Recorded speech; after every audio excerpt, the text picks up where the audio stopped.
All the right people are mad about how Homelander died, but I want to tell you why his pathetic death and lack of a scorched earth finale was actually perfect and what this show has been setting up since season 1. Hey everybody, Colton here, and The Boys is over. It's done, finished. Well, until they bring it back in a few years with a teaser trailer that is totally going to feature The Boys are back in town. I've given you my non-spoiler review, I've given you my full Easter egg breakdown, we did a spoiler review discussion as well, and I've got a what's next video coming soon. But now I want to give you my full spoiler review where we can really dive in and discuss the finale in detail and with more nuance about how this finale ended things for every character, why it's okay that it felt a little small, and of course, as I teased off the top, why Homelander's death was perfect, and that the dorks online saying, "Oh, Homelander, he wouldn't say that, he wouldn't act like that," they obviously haven't watched the fucking show. Now, in that review, I said that what is so great about this show and what has made it last longer than most of its contemporaries is the fact that it puts character first. You can sometimes get away with making movies that put plot first and character second, but when you try that with the TV series, it almost never goes well. So let's not bury the lead, let's start with how they ended Homelander, and then we will move on to Huey and of course Butcher. So I've seen some genuine, coming from a good place complaints that this series finale wasn't the scorched earth spectacle that some expected it to be because, quite frankly, that's what this marketing was advertising it to be. So I understand if you were expecting Homelander versus the military and lasering down skyscrapers and stuff,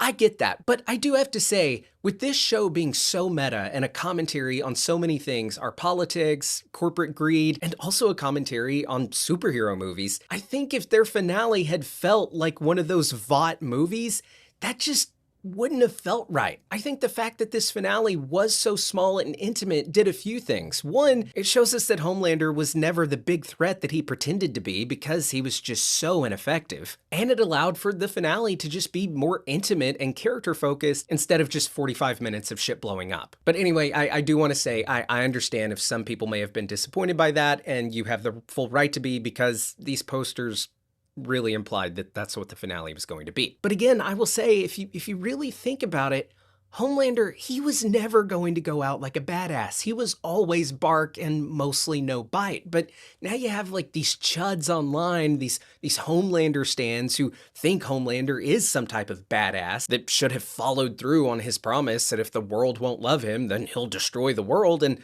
look, not to be that guy, but if you expected Homelander to actually follow through on that threat, you're kind of missing the point. I mean, as Butcher said, Homelander ain't nothing. And as we see in Homelander's final moments, without his power, he is the pathetic weasel that we always knew him to be. There was no scenario where Homelander was going to look death in the face and say, "Bring it on." There was no way that Homelander was ever going to show any strength beyond his physical strength. Dude was already the most powerful person on the planet and still behaved like a weak little feckless cunt that was all bark and, again, mostly no bite. He did have some badass moments throughout the series, but really, his threats were always going to amount to nothing, and while Homelander was able to kill individuals and ruin individuals' lives, he never had it in him to end the world. He was never going to bring forth the apocalypse because he was too scared of being alone and without that praise. So while many are citing this scene from season 3... Do I need to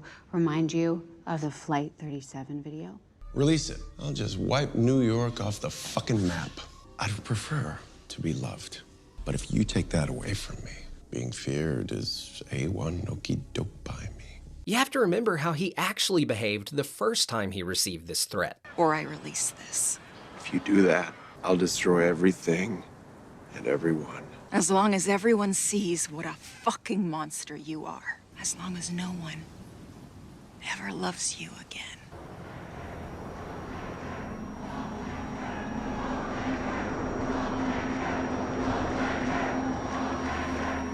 And we have to remember how he responded when Starlight called his bluff this season. Did he burn the world to the ground? No. And granted, it looked like he was about to, but as usual, he backed down. Oh, God, sloppy word. Even if he did laser down that whole room and maybe take down a few buildings, I think he would have crashed out emotionally a few hours in. Dude is a coward. He's a 40-year-old kid. So where is a villain like Kingpin, who in Daredevil Season 3 was looking death in the face and actually wanted Daredevil to kill him rather than him ever admitting defeat? That type of villain behaved like this. I will never stop hunting Karen Page.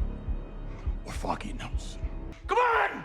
Kill me! No! But Homelander was never, ever going to do that. It would have been so out of character for Homelander to all of a sudden grow a pair when his powers were taken away. And listen, I am a fan of the character of Homelander, not in the same way the homeboys are, who think Homelander is like actually cool and a badass and, oh, he makes some good points. I am a fan of the character for what he is, a character that you are supposed to hate and pity. And Anthony Starr portrays him brilliantly. So as a fan of the character and what he is supposed to be, if they had Homelander like act all tough and tell Butcher, go ahead, kill me, that would have been so random and contradictory to the actual character of Homelander that we've been following for all these years. And my co-writer, Ethan Ing, over on Screen Crush for our breakdowns and stuff, he did a great job, had a blast covering the show with him. He had a really funny point on our live stream that it would have been funny if Homelander was like, go ahead, kill me, like tried to talk tough to Butcher, and then Butcher like go,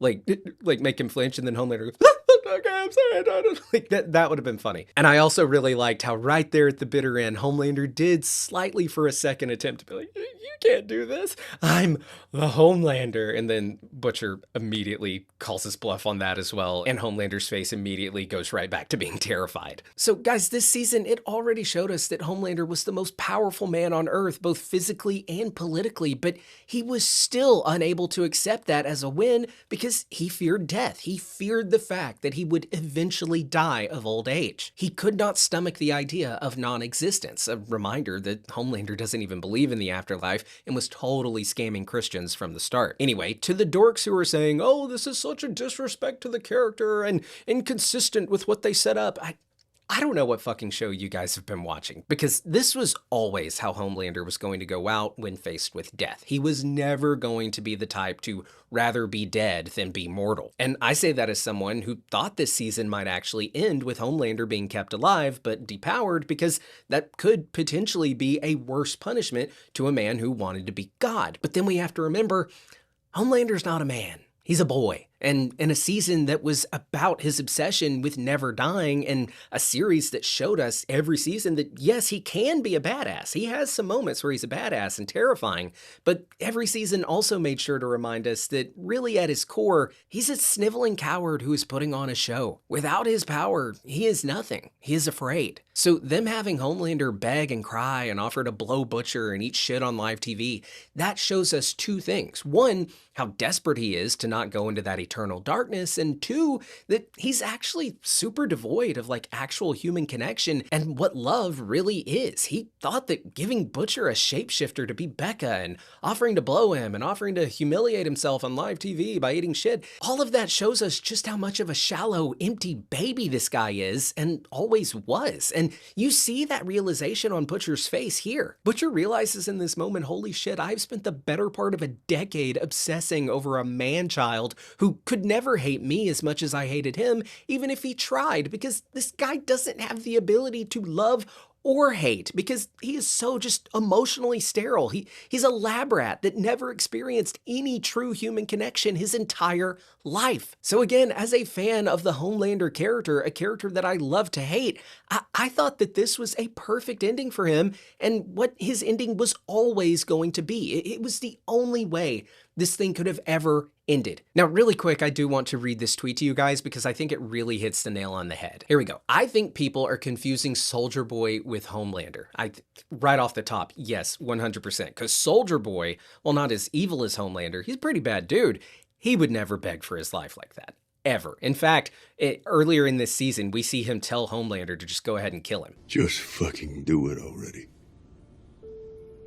So right there is an example in show of two very different types of villains. Anyway, they continue. This was always how it was going to end for Homelander. It's been hinted at since season 1 that he is just a petulant child with superpowers who has never heard a no in his life. The only people who are surprised by this or expected that he would show some dignity are those who have been projecting their supremacy fantasies on him, and they are obviously hurt by his pathetic end. And there's a reply under here that reads, I don't mind him begging for his life, that's fitting, but what's with the drag queen voice and talking about sucking and eating shit immediately after being depowered? It was absolutely out of character to bring that up out of nowhere. They just wanted to humiliate him. To which I replied, Homelander doesn't know how to plead normally. He doesn't know how to say sorry or try to appeal to one's better angels. He only knows how to offer up cringe shit like dick sucking and humiliation through shit eating and gifting slave shapeshifters to pretend to be your wife. Homelander does not understand human connection or love, and those are the types of things that he would get his rocks off on, so that's the only thing he knows to offer to Butcher. It makes perfect sense, and it is just crazy to me, the lack of basic media literacy that people have, but also just people's like inability to comprehend storylines and intent and characters. There's just such this denseness among so many that I can't tell if it's purposeful or if some people are just genuinely too stupid to get it. Okay, so I do want to do a quick run through of the other characters and how they ended, and then of course we will end with Butcher. As for Ryan's character, I loved Ryan's role in this finale. He's my second favorite character of the show, second only to Butcher. He and Butcher's scenes are always my favorite, and I love that he stood up to not only Homelander, but to Butcher as well at the end. And he just wants to be his own man for the first time in his life. He's always lived under this suffocating weight of this whole war with Vought and Becca and Butcher versus Homelander and being lied to by fucking everyone that ever loved him or those who claimed to love him. So I am glad that he did do the right thing and helped to bring down his dad, and I'm really proud of him for wanting to go out on his own. And by the way, I think he totally still has his powers since, he's a natural born soup. His body should naturally produce compound V. So even if it was blasted out of his blood, I think his body is going to naturally produce it again and he will get his powers back. And I think that him and MM, who are together come the finale, I think that they will be squaring off against Soldier Boy and Stormfront in the future, but I have a whole video on that going up on Screen Crush, so stay tuned for that. Now, speaking of MM, he had to live, right? I'm so glad he lived. I'm glad that he got to have that happy ending, especially after we lost Frenchie and Butcher. We had to have one of the original boys live, so I'm glad that MM made it out alive. As for Kimiko, she did ultimately become a weapon, which is, why she was turned into a soup in the first place, why she was given those powers. She was being used as a weapon. Butcher used her as a weapon. But in this season finale, series finale, she became a weapon on her own terms, and it was great. Then we got Starlight. She's pregnant and returning to what she always wanted to do, which was be a superhero, so that's great. Deep, oh father, they got what they had coming. I loved Ashley's face turn. Stan Edgar promised that he would be back on top eventually, and there he is, so I think we have a lot more of that character coming soon. Marie Moreau, damn, they benched that character, and I hope that she gets to have more of a role to play in the future. Gen V Season 3 isn't happening, but I hope we'll see her pop up somewhere else. I was never big on them randomly throwing her in as like a character from another show to come in and defeat Homelander, but I would have been totally fine if they used Season 5 to introduce Marie as a character to this show, and then by the time the finale rolled around, it wouldn't have felt weird at all for her to be there and have a role to play in this fight against Homelander. But the way that they handled her and the Gen V characters in this finale, it was really just not done well at all, and it felt really shoehorned and like they just abandoned any grand plans that they had for her. So hopefully that gets resolved in the future. Okay, so now for Huey and Butcher. Butcher, like Homelander, this was the only way Butcher's story could have ever ended. After killing Homelander, there was nowhere for him to go. And you see that realization on his face after he kills Homelander and doesn't feel any different. His pain, his grief, it's still there. And killing Homelander, that was never going to bring Becca back or make it hurt less that, she was gone. There was no peaceful, ride off into the sunset for Butcher. He was never going to get that blissful ending. And I think he knew that, and he knew that he could never stop, never rest if he was still alive. And he knew that he would never be able to stop his war against the Supes. And that's why, while his darker half that still remained, despite his super cancer being gone and all that darker half was always there from before he even got the super cancer. So while that darker half did want to release the virus, his lighter half wanted to wait for Huey to get there to stop him and put him out of his misery. And you can see on Butcher's face after he is, shot and when he's dying, he is thankful to Huey for everything and for helping him finally find that peace. And they really did. Huey and Butcher, this was their story. And the mission they set out on to defeat Homelander and bring peace to their own lives, they both were on a warpath of vengeance. Like Huey's, being upset about the death of Robin, and Butcher being upset regarding what happened to Becca. But these two stories ended the way they had to end. Huey was going to be able to move on.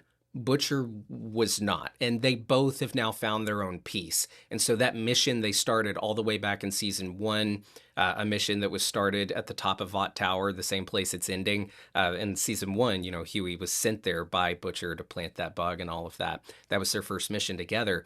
And now here's their last mission together. So I thought it was really well done. All right. Those are my thoughts. I have to go. I'm going to see Mandalorian and Grogu. I'll have a review for that up on the channel soon. Thank you so much for watching, and I'll see you guys next time. Bye.